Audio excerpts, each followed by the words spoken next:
The route through the east of Scotland begins in Ballindalloch, leads to the coast to Banff and follows the coast to Balmedie Beach, where it veers inland to Loch Tummel. From there it heads towards the coast again to Dundee and then on to Edinburgh and ends at the attractive and historic Edinburgh Abbey. North of Ballindalloch begins the Whisky Trail, a trail where there is one distillery after another. The Cardu Distillery is located only 5 kilometres away from Ballindalloch. The slender chimney rises sharply from the premises. The turret, mounted on the distillery building, gives it a striking appearance. The distillery has a mash tun capacity of 7.2 tonnes and 8 fermenting vessels with a total of 296,000 litres. The whisky from this distillery forms an important part of the Johnnie Walker brand.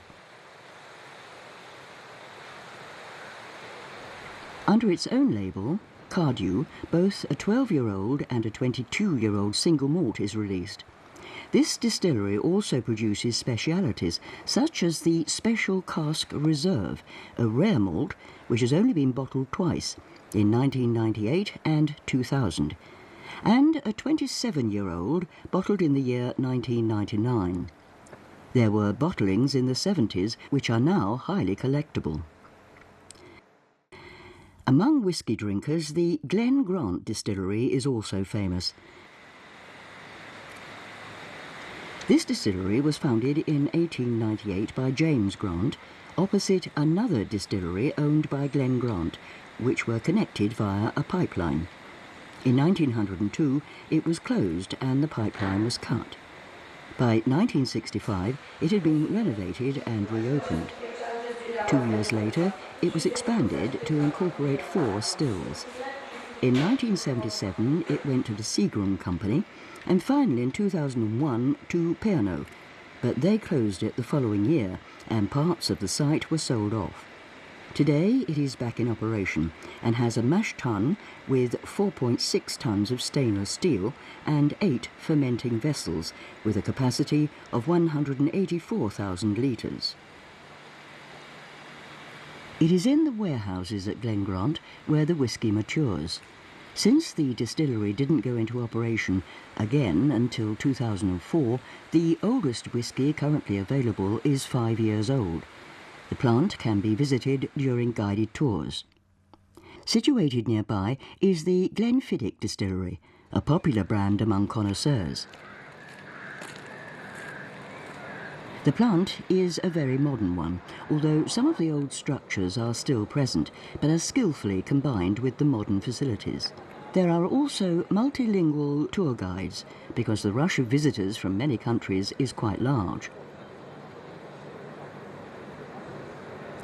When building the distillery in 1892, and for reasons of cost, second-hand stills were bought.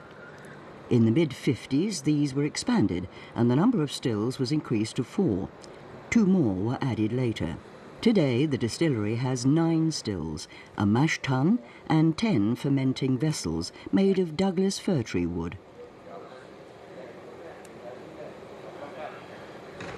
Some wags from the distillery have parked in the parking lot a car that, if one comes from the distillery having perhaps overindulged, it would probably cause confusion. If, on the other hand, it's just a cautionary piece of art or simply a curiosity, it's not sure. But in any case, drunk or sober, the car, which protrudes from the lamppost, would certainly make you think twice. Whisky is aged in casks, which only survive 1 or 2 uses, then the casks must be replaced.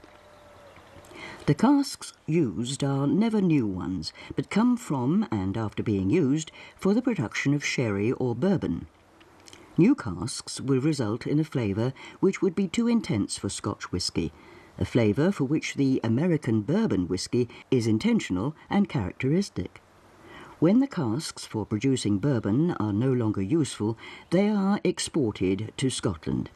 The same applies to the use of sherry casks from Spain. A short walk from the distillery, you reach Castle Balmedie. It was built in the 12th century and expanded in both the 15th and 16th centuries. In 1720 it was abandoned and steadily fell into disuse. Today it is a ruin and is administered by Historic Scotland.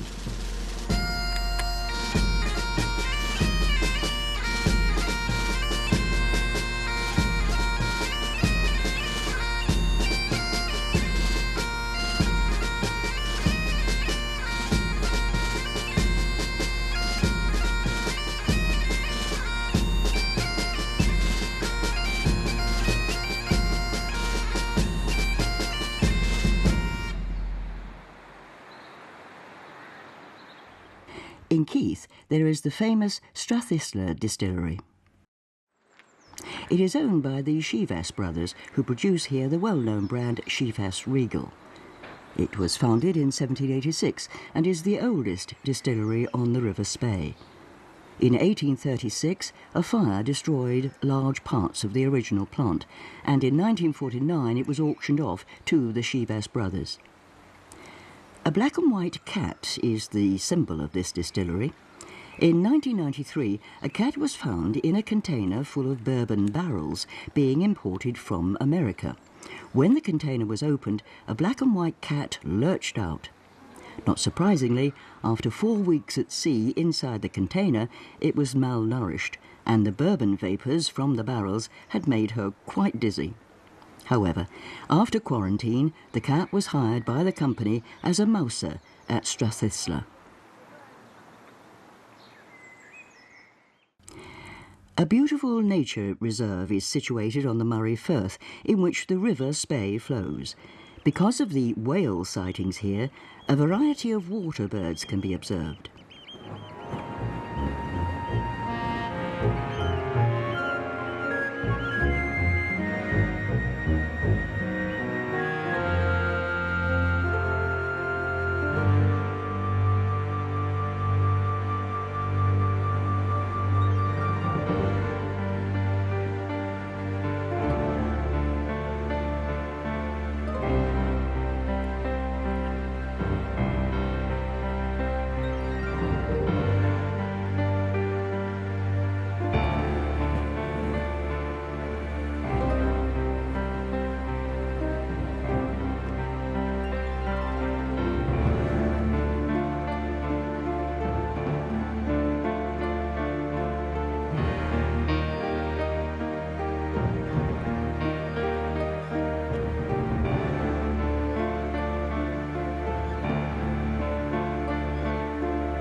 Worth seeing is the old port city of Portsoy. Portsoy is one of the oldest ports on this coast. It was founded in 1550 by Mary Queen of Scots. In 1692, the port was replaced with large stone blocks, and a dock and some quays were built. The large stones were placed vertically because it was assumed that they would be more resistant to leaching of the surf. The theory worked because what is now visible from the harbour is everything unchanged from 1692. Around the port are a number of ancient buildings dating back to the period from 1600 to 1700. The place, especially the port, now serves as the setting for historic films and movies about sea pirates. A remarkable mansion can be viewed in Banff, known as Duff House. It was built from 1735 to 1740 and was regarded as the finest of Georgian houses. However, in the design of the house, it suffered such massive misfortune that Mr. Duff himself never moved in here. It even went so far as to say that he never saw the house finished. It was occasionally used as a hotel, and later it became part of the Scottish National Gallery.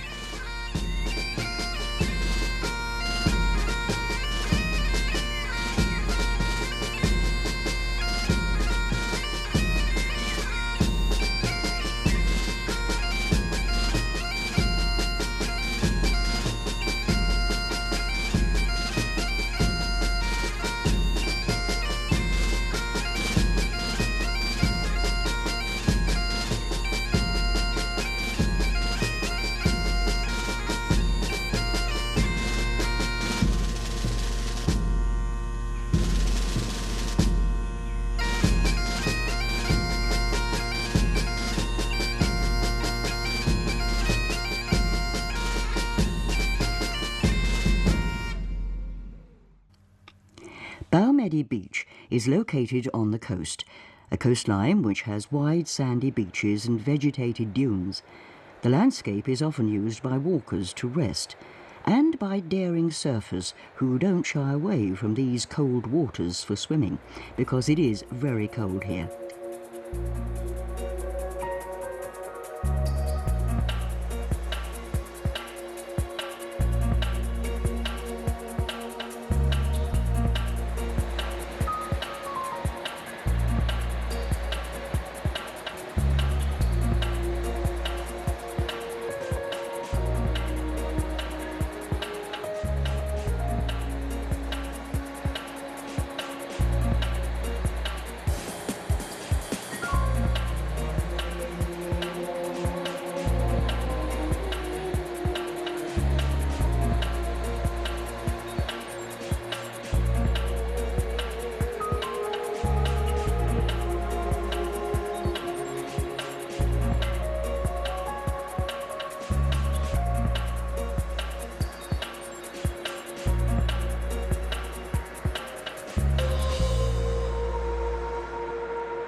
Inland from the coast, Blair Castle is located in the vicinity of Loch Tummel.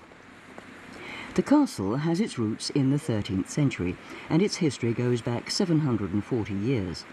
There were three major development periods: the medieval, the Georgian and the Victorian eras. The oldest part of the castle dates back to the year 1269 and is known as Cumming's Tower. In 1530, the tower was given an extension for the construction of a large hall. In 1740, the second Duke changed the castle over time to update it into a living castle. He had the small towers torn away and established the Georgian style. Finally, the seventh Duke changed it again into the increasingly popular style of the Victorian period, around 1860.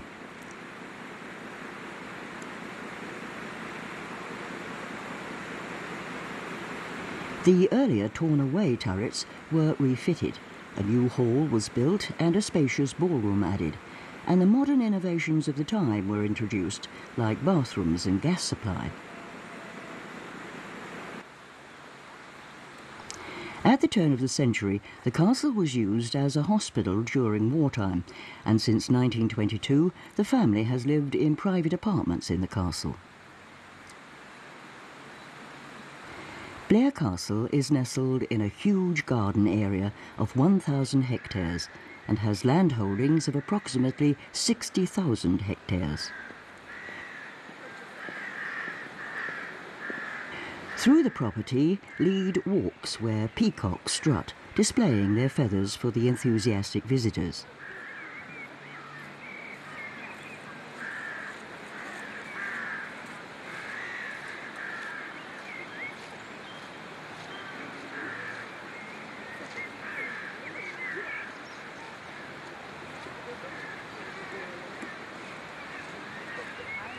Blair Castle was one of the first castles to be made available to the public. It has more visitors annually than all the other castles in Scotland. It offers various tours for families and groups, as well as special theme tours.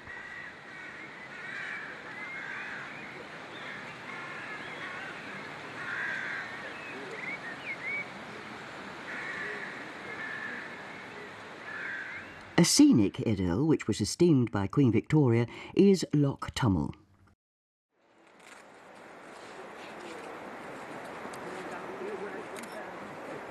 From the point called Queen's View, you have a wonderful view of what is known as the Hole. It's long and narrow, 11 kilometres long and just under a mile wide. The viewpoint was made popular by Queen Victoria during a visit in 1866. Excuse me, can I just... However, it is said that the designation of this viewing point did not derive from Queen Victoria, but from Queen Isabel, wife of Robert the Bruce. Anyway, today, hordes of tourists who arrive in busloads enjoy the view over Loch Tummel. Located here is the oldest tree in Europe. It is the yew at Fortingall, which is said to be 3,000 years old. Some daring estimates give the tree some 5,000 years. This European yew tree stands in the cemetery in Fortingall. The trunk is now divided, but in the 18th century it had been measured with a circumference of 16 metres. Looking at the tree standing within its stone fence, it's hard to believe that it is 3,000 years old, let alone 5,000.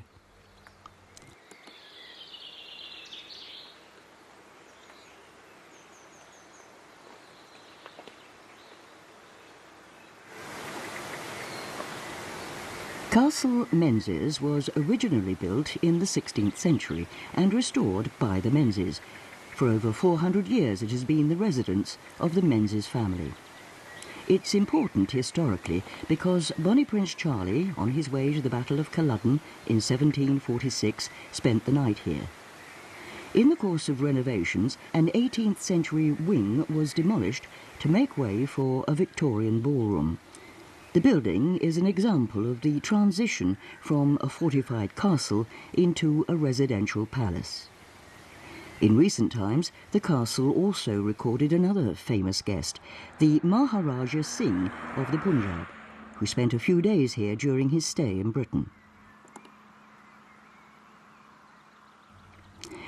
From Loch Tummel, the route goes back to the coast and on to Dundee. Worth seeing in Dundee is the frigate Unicorn, which was launched in 1824 and served the British Navy for 144 years. The ship has travelled extensively. It was originally used in Europe. Then, in 1805, it saw action in Jamaica. It served in Buenos Aires for the invasion of the Rio de la Plata region, but returned to England in 1808. In 1815, it was taken out of service. Today, this grand old ship can be visited at its mooring in the port of Dundee. Unfortunately, with its rig dismantled, the ship is not in good condition. It urgently needs restoration, but clearly visible are the holes in the hull for the 32 gun sights with which it was originally equipped.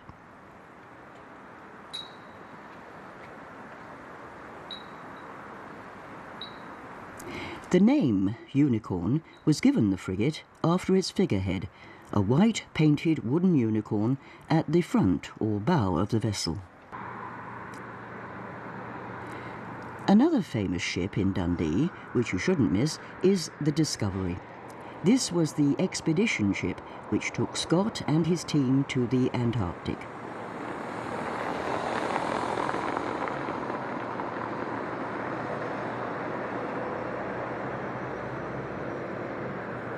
This ship was the last wooden ship with 3 sails built in the British Isles.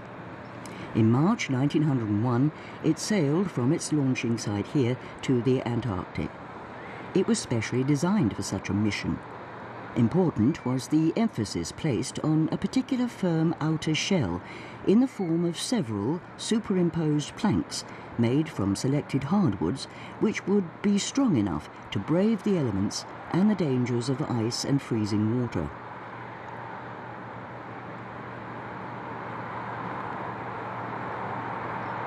On their first research mission from 1901 to 1904, the ship was stuck in the Arctic ice for 2 years, until it was eventually freed by controlled explosions of the ice and the crew was able to begin their return journey.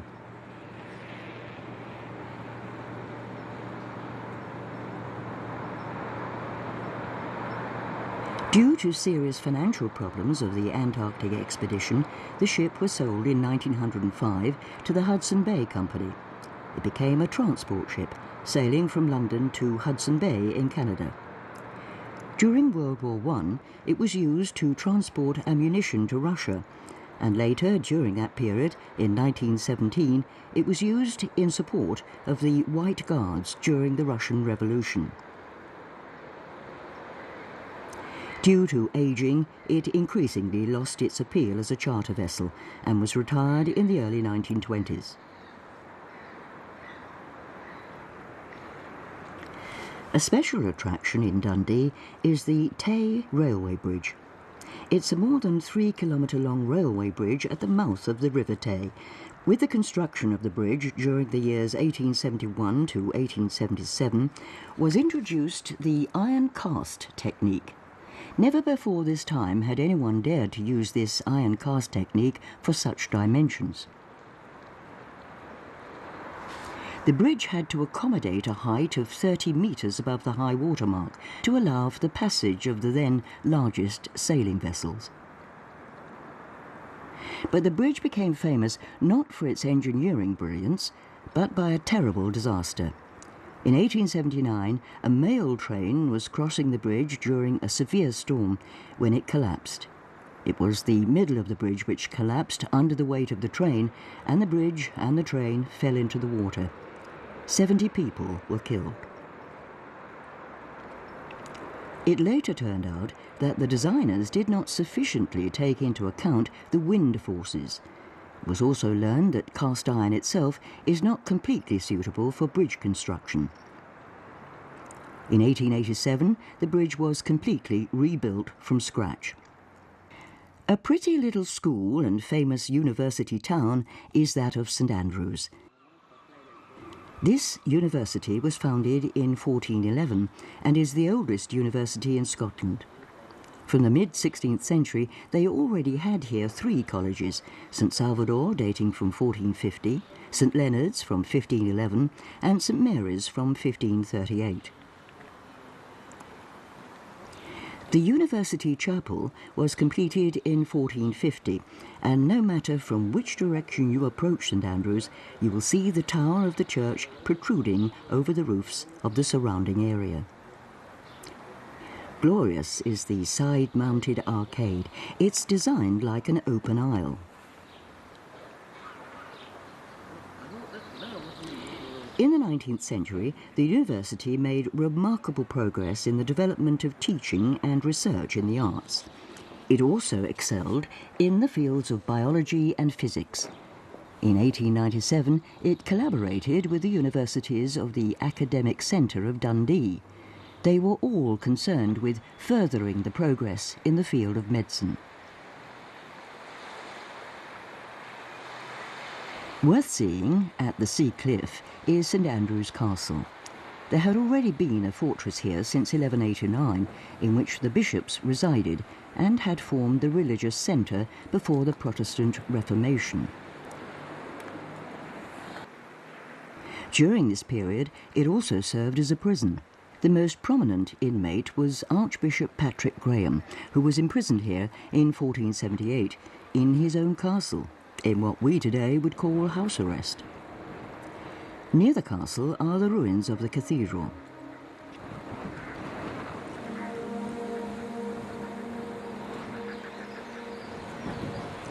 Presumably, there was already a religious community here in 732 BC. According to legend, the 5 bones of St Andrew were brought here by ship from Patras. The slender tower is the resting place of St Ul's Church, dating from 1144. It can even be climbed by the brave. It's about 30 metres high and looks a bit unsafe.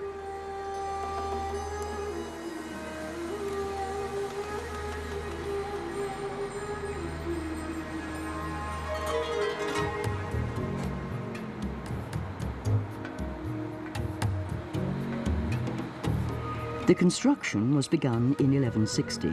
It was the largest cathedral ever built in Scotland. The work lasted 150 years and it was inaugurated in 1318, but the building was not under a favourable star. Shortly after the nave was finished, the west end of the cathedral was toppled by a storm in 1270. In 1378, it was again severely damaged by fire during a Revolutionary War and had to be rebuilt. Again, in 1409, parts of it were severely damaged by a storm, and in the 16th century, the building was already being used as a stone quarry.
Historically significant is the castle on an island in Loch Levven.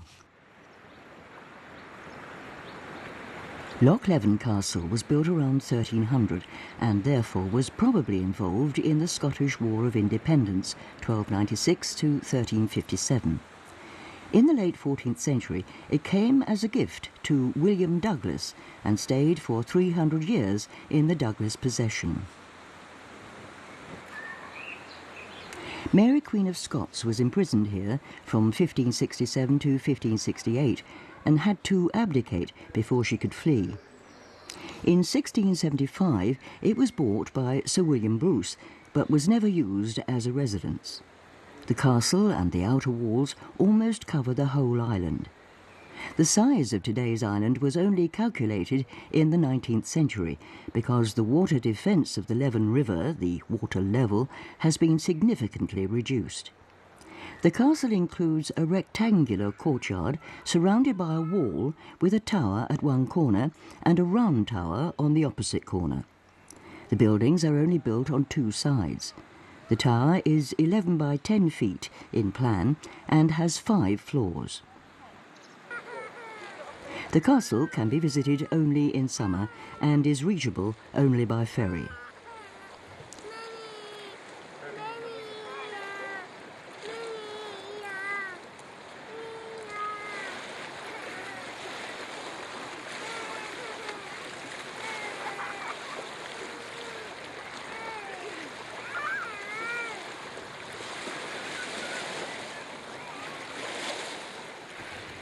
The capital of Scotland, of course, is Edinburgh, Scotland's largest city with 430,000 inhabitants. This historic centre is spread over a hill, and so is its skyline, the skyline of Edinburgh.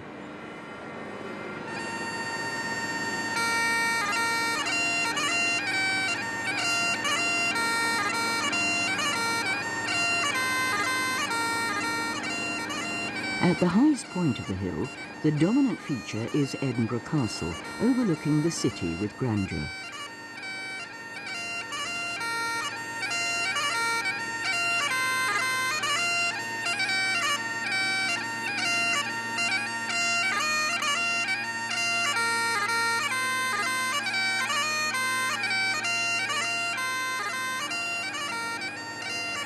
It is best to visit Edinburgh on board a double-decker bus. The tour buses run several routes, and you can get on and off at all the main attractions.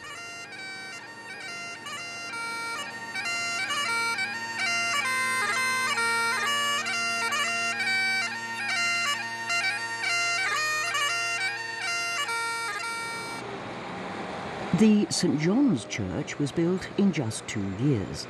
The foundation stone was laid in March 1816, and already in March 1818 it was inaugurated. The church was planned in the revived Gothic style, which was at the time very modern.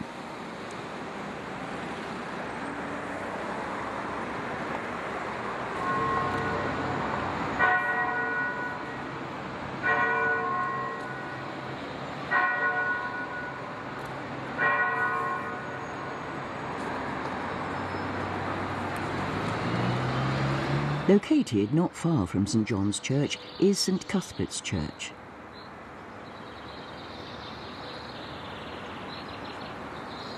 St Cuthbert's was for a long time just a village kirk, because Edinburgh at this time only extended as far as the hilltop.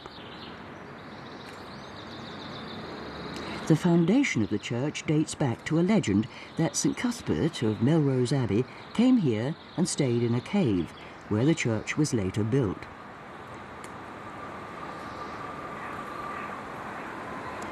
Another version says that the church was built under a charter around 1127.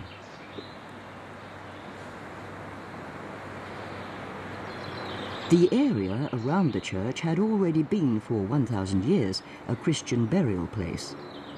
Only one tombstone from an early period is preserved, that of the Reverend Robert Pont, who died in 1606. Since the cemetery was a very lonely spot, Edinburgh being limited to its historical centre, many bodies were excavated and stolen. Surgeons and anatomists were paying good prices for cadavers for research purposes. From the cemetery you have a beautiful view up to the castle, but also to the tower of St John's Church, located close by.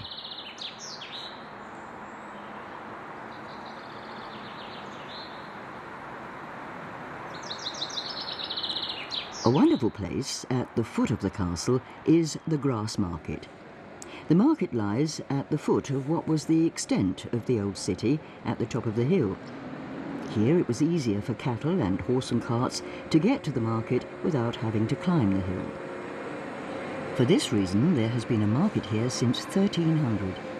It was originally a cattle market, where there were stables and butchers who butchered the cattle on site, jointed them and took the meat from here to the meat market. From 1670, the place became more like a traditional marketplace, where goods were unloaded and then carried up by porters to the city centre. Today, the place has its charm through the well-preserved building structure and the numerous restaurants and bars that make it a popular meeting place. From here, there is also a good view of Edinburgh Castle. The rock on which it stands is the basalt cone of an extinct volcano. The plateau is located approximately 80 metres above the surrounding buildings. On three sides, the rock falls away almost vertically.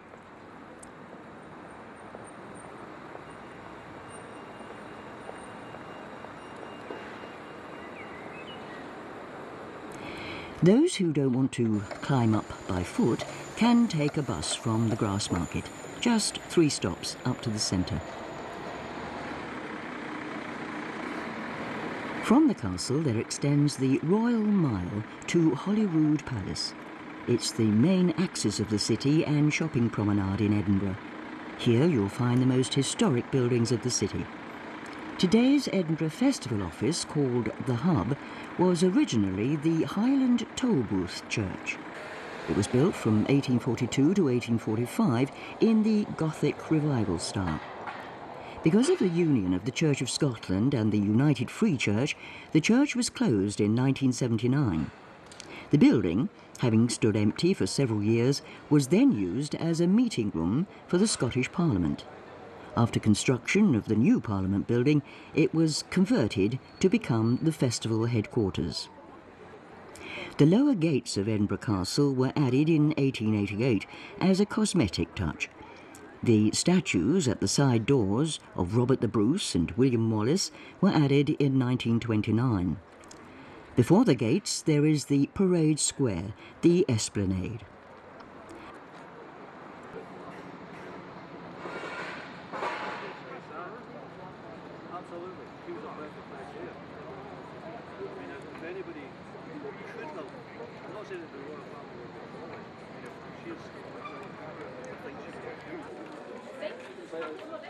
The middle gate was built in 1571 to 73 to replace a ruined tower.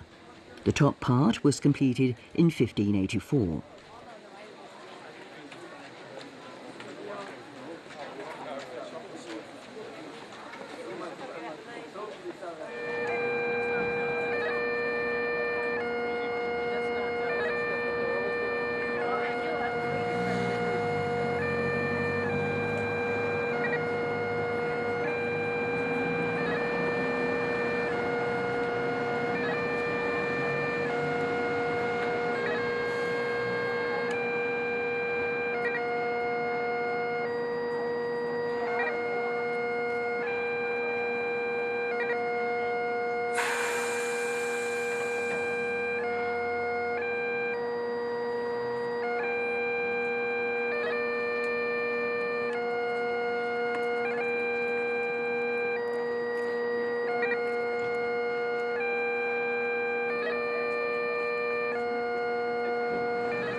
The Royal Mile is a shopping paradise and is also specially tailored for the tourist trade.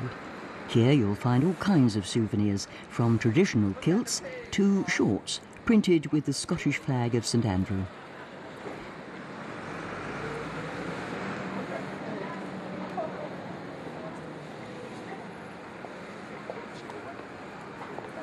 From a distance you can see St Giles Cathedral. This cathedral is one of the most important sites. The first written mention of a church on this site dates from the year 854. The current building dates from 1120. After a fire in 1385, the church was rebuilt in the Gothic style, but the tower wasn't completed until 1495.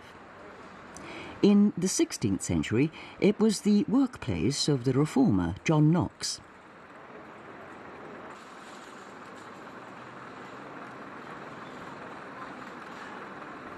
In 1904, a statue of John Knox was erected.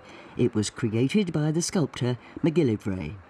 In 1633, St Giles was raised to cathedral status by Charles I, but it had already lost this status 5 years later. It was not until 1689 that it was once more designated as a cathedral. In the 19th century, it had to be fully restored. The cathedral is dedicated to St Giles, the patron saint of the handicapped and lepers, who in the Middle Ages was a very popular patron saint.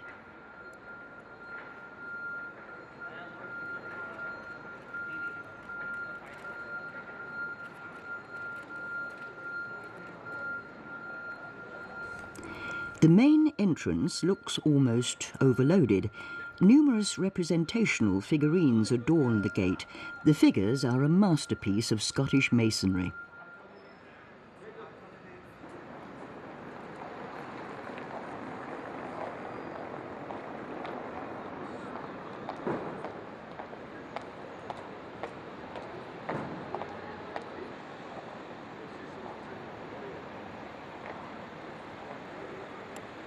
Located on the Royal Mile is the City Chambers of Commerce. The design of the building was by John Adams from the year 1753. Originally, there were planned some meeting rooms, a library, and accommodation for a trade exchange. Here there was the central meeting place, where royal edicts were read out and other official pronouncements. The column was first built in 1885. Before that, there was a cross embedded in the ground.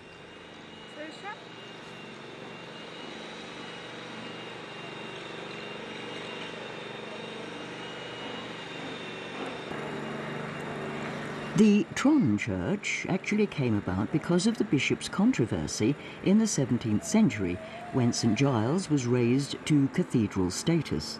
A new church was approved, and in 1636 construction was started. In 1647 it was finished. The original wooden tower was replaced in 1829 after it was destroyed by fire. The building The People's Story is a museum that tells the story of the people of Edinburgh and offers a good insight into their lives from different periods in the city.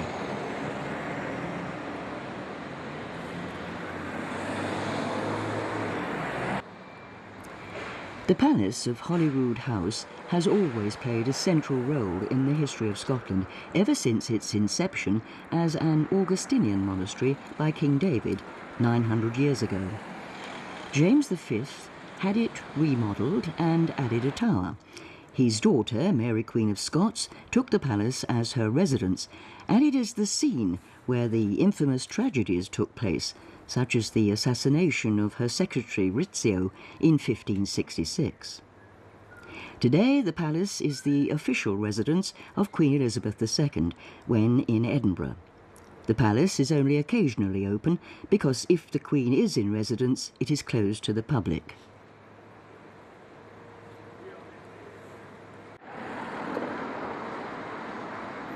The palace now houses an essential part of the royal art collection, including paintings and sculptures, which are on display in the palace itself and in the Queen's Gallery.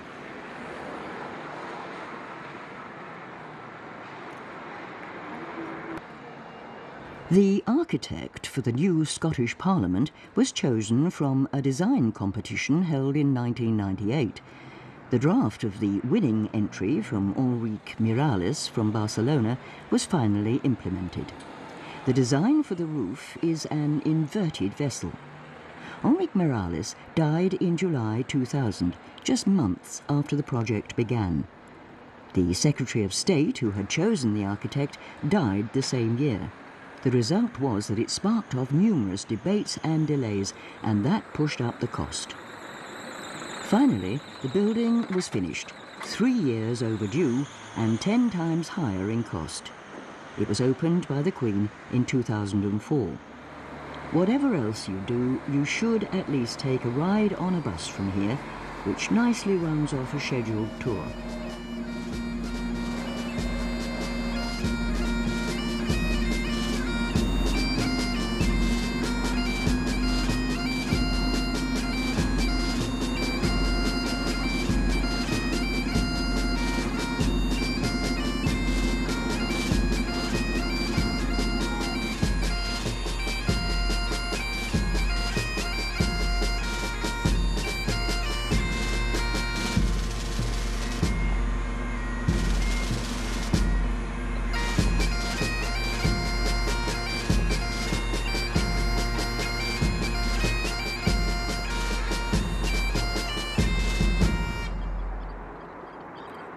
Just outside Edinburgh, and also worth seeing, are 2 bridges over the Firth of Forth.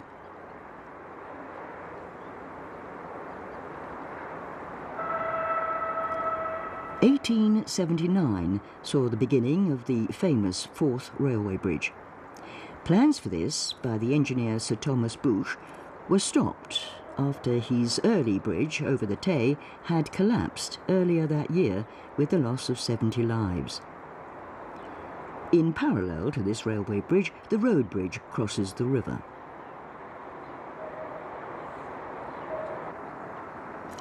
Influenced by the failure of the Tay Bridge, the engineers John Fowler and Benjamin Baker were instructed to design a much stronger and more stable bridge, which by its appearance and in its construction would return confidence to future passengers.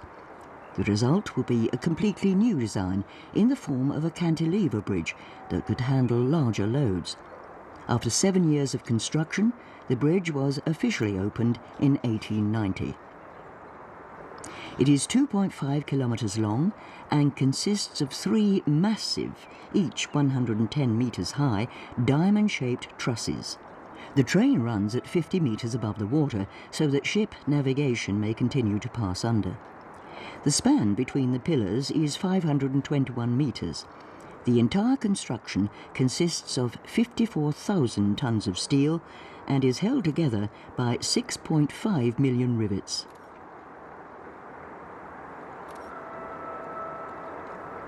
At the time of its opening, this bridge was the largest in the world.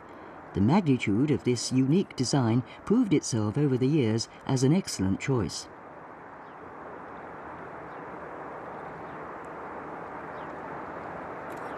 It is still regarded as one of the most stable bridges in the world and served as an inspiration for Gustave Eiffel, who built the Eiffel Tower in Paris.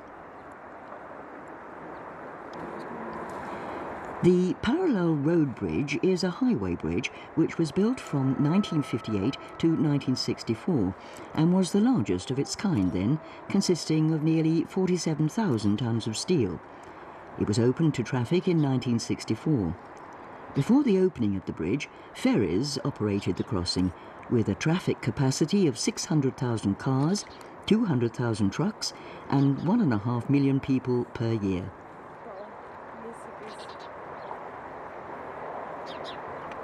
Those who wanted to avoid using the ferry had a long detour to take into account. Since April 2001, the bridge is now a listed building.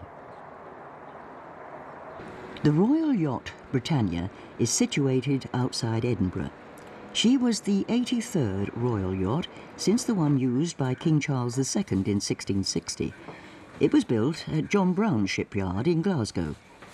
After her launch in 1953 and her baptism by Elizabeth II in 1954, she went into service.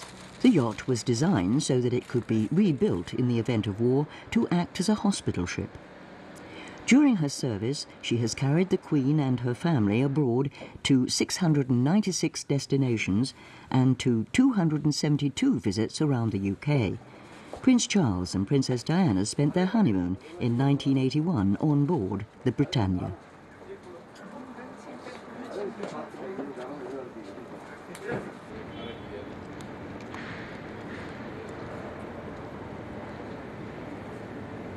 On board this yacht, over 1,000 refugees were evacuated in 1986 from Aden during the Yemeni civil war. Also, the yacht was constructed as a safe haven in the event of nuclear war.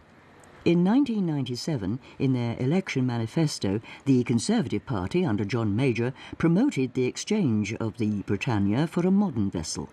After the election victory of the Labour Party, however, in 1997, Britannia was decommissioned and not replaced by a new one. The main reason for this decision was its running costs of €30 million a year, which came out of the British taxpayers' contributions.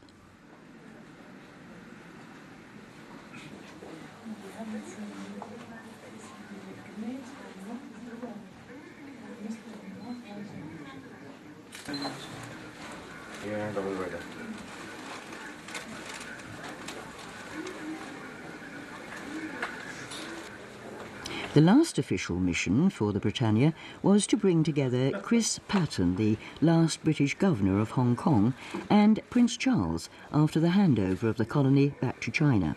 The Britannia was put out of service in December 1997. Queen Elizabeth II took part at the ceremony, together with most of the older members of the royal family. The otherwise rather reserved monarch was seen to publicly shed a tear when she came off board for the last time.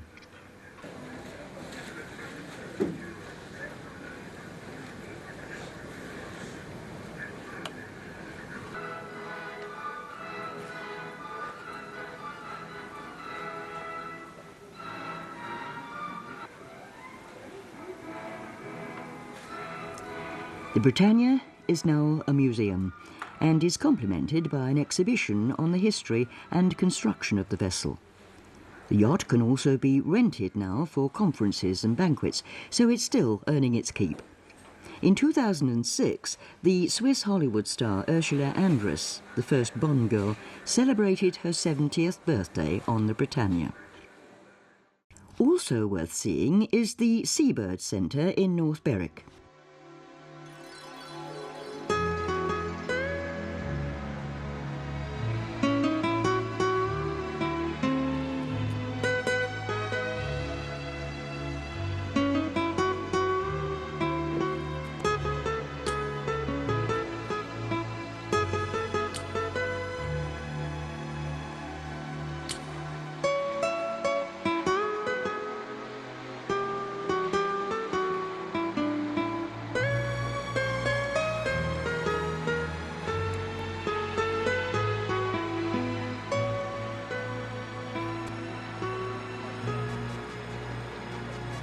From this centre, which has an exhibition, one can observe, with remote-controlled cameras, the birds on the island of Bass Rock. The rock looks pure white, lit by the millions of northern gannets and puffins that live in a colony on the rock. The island is a conservation area and should not be entered.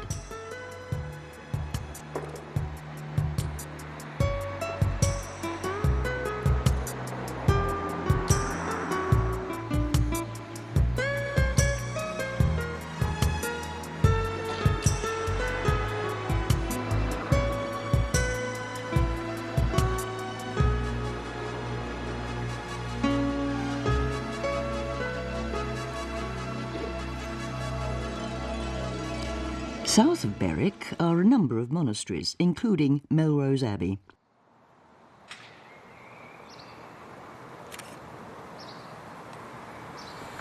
This monastery was built by Cistercian monks in 1136 at the request of the Scottish King David I. The east end was completed in 1146. Additional other buildings of the complex took place within the next 50 years. The abbey was built in the form of a St. John's cross. The building is now only preserved as a ruin, except the entrance building, which dates from 1590.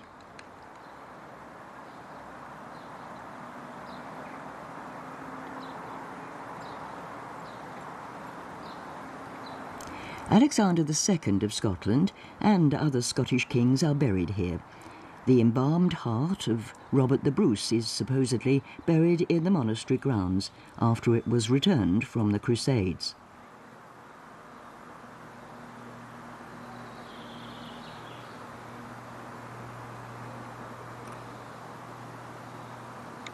The Abbey is now handled and administered by Historic Scotland, which is campaigning for the preservation of old buildings in Scotland.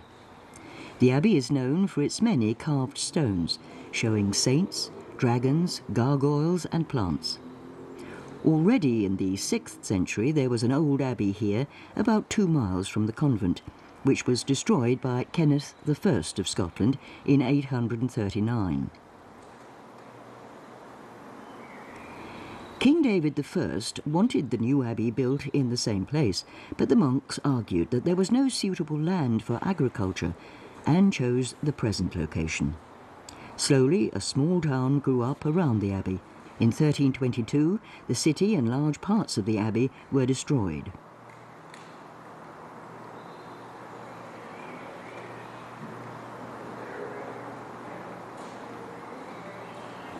In 1385, the monastery was burned down. During a period of 100 years, the abbey was rebuilt. However, the building was not finished when, in 1504, James IV arrived for a visit. In 1544, the abbey was again severely damaged by troops and was never again fully restored. This led to its decline as an inhabited monastery.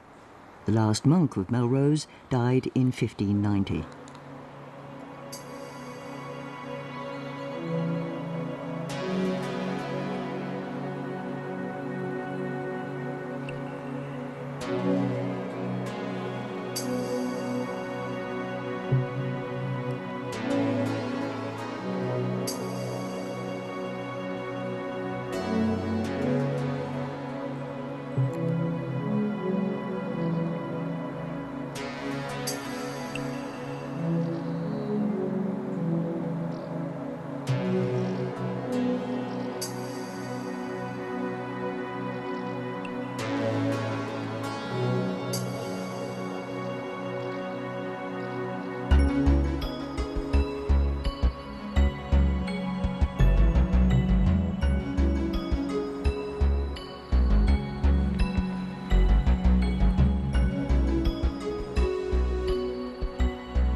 There are other monastic ruins at Dryborough Abbey and Jedburgh Abbey, situated a few miles south of Melrose.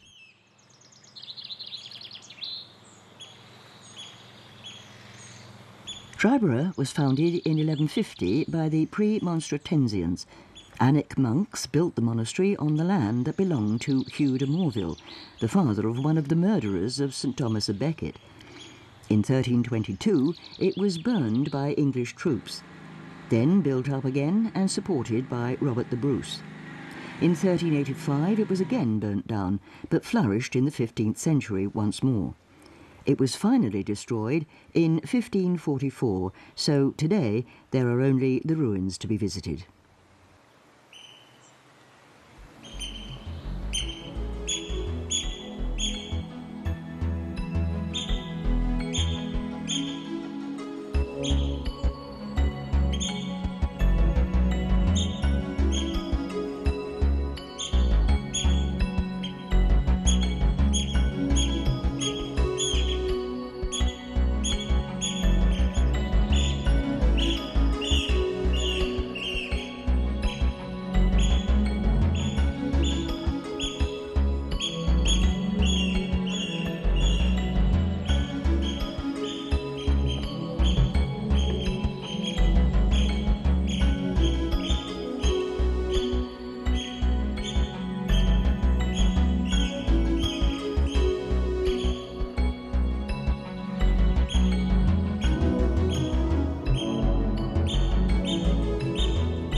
Jedburgh is an Augustinian abbey, founded in 1138.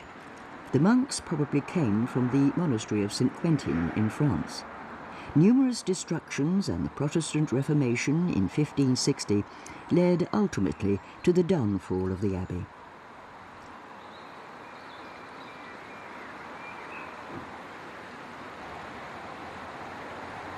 The east of Scotland is rich in cultural buildings. Monasteries, castles and fortresses can be visited, which allow visitors to immerse themselves in the beauty of Scotland and its checkered history.